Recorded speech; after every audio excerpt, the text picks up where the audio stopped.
It's my second time in Brasilia. I was here briefly last year, and I had no clue at that time that I would be back this year. I'm very impressed with the initiative taken by Marcus Netter in organizing such an open conference to discuss a truly important topic, a topic important for almost any country in the world, a topic very important particularly for Brazil. I understand how countries deal tax-wise with avoidance techniques applied by taxpayers, how they keep their tax system sound and well integrated. I've been asked to present to you this morning a brief overview of the various means and ways in which European countries and the European Union deals with issues involving tax avoidance, tax evasion, tax abuse. These terms, I perhaps should point out to you right from the beginning, don't have a very precise scope and meaning. If I mention avoidance, abuse, evasion, sometimes in certain languages, like in French, where they use the term fraude, these terms in many countries have a certain degree of overlap. What we are dealing with basically is approaches taken by taxpayers that do not correspond with the original intent of the legislator.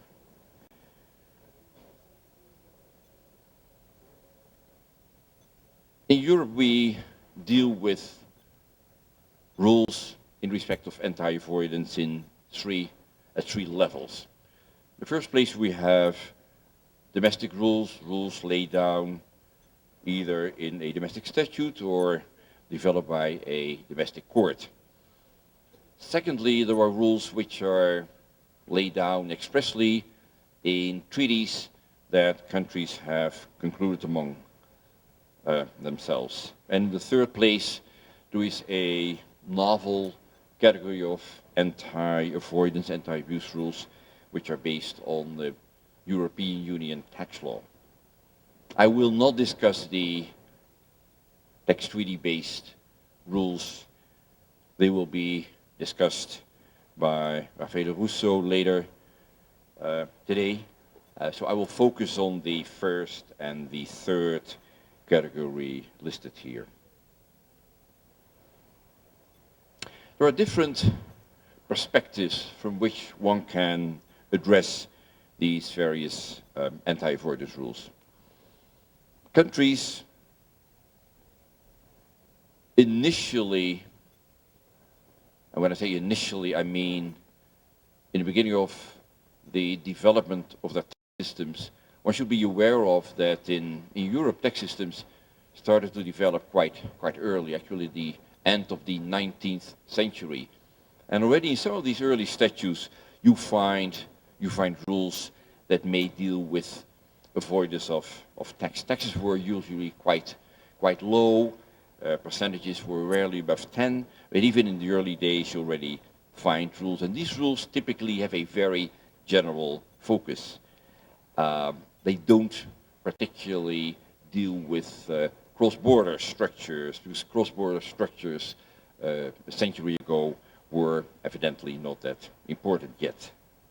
Later, many countries developed in the domestic tax law particular rules, special rules, focusing on benefits that taxpayers try to derive by structuring things in a cross-border situation with the particular aim to reduce the overall tax burden.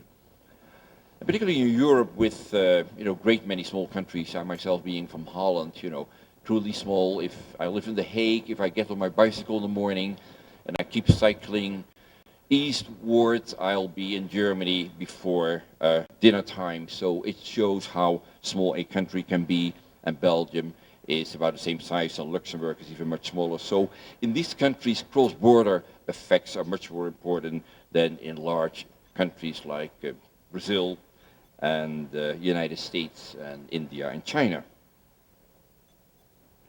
Another perspective from which one can look at these rules is whether these rules are statute-based or whether they are court-developed. It sort of differs between countries whether the original rules were laid down in a statute or, as you see, particularly in common law countries, where the first rules were developed by courts. A typical distinction between court-developed approaches and statutory approaches is that statutory approaches may be very specific. Of course, a statute may very well contain a general anti-avoidance rule, but in addition, many countries have enacted in recent years a great many very specific, very narrow rules that we will briefly discuss later on this morning. So the third item here, the approach, indeed, one should distinguish between broad, sort of unfocused provisions and rules which try to counter very specific types of abuse.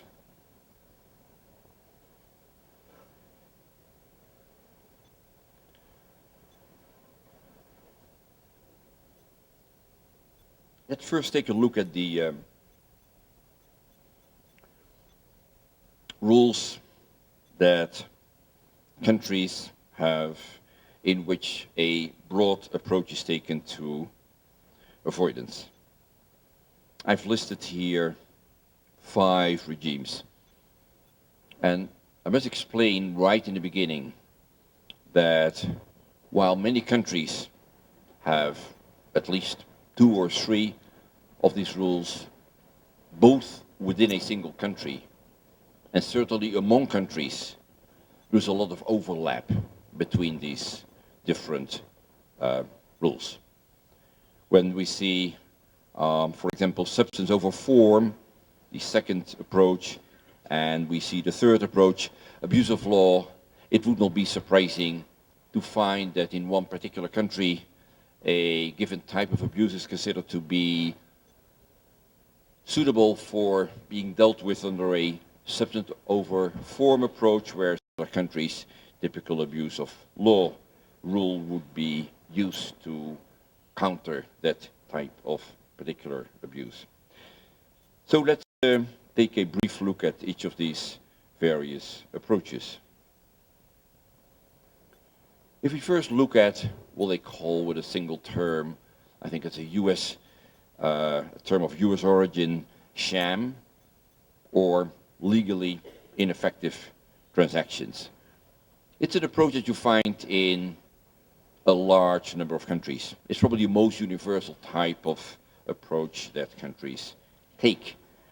It's also an approach that's usually not restricted to tax law. It may be applied earlier, or certainly in addition to tax law, in a much broader area. Typically, in a sham type of approach, it is assumed that the taxpayer did not really enter into the transaction he purported to enter into. Taxpayers are simulating. Simulation, simulation in French, is another term for this particular approach.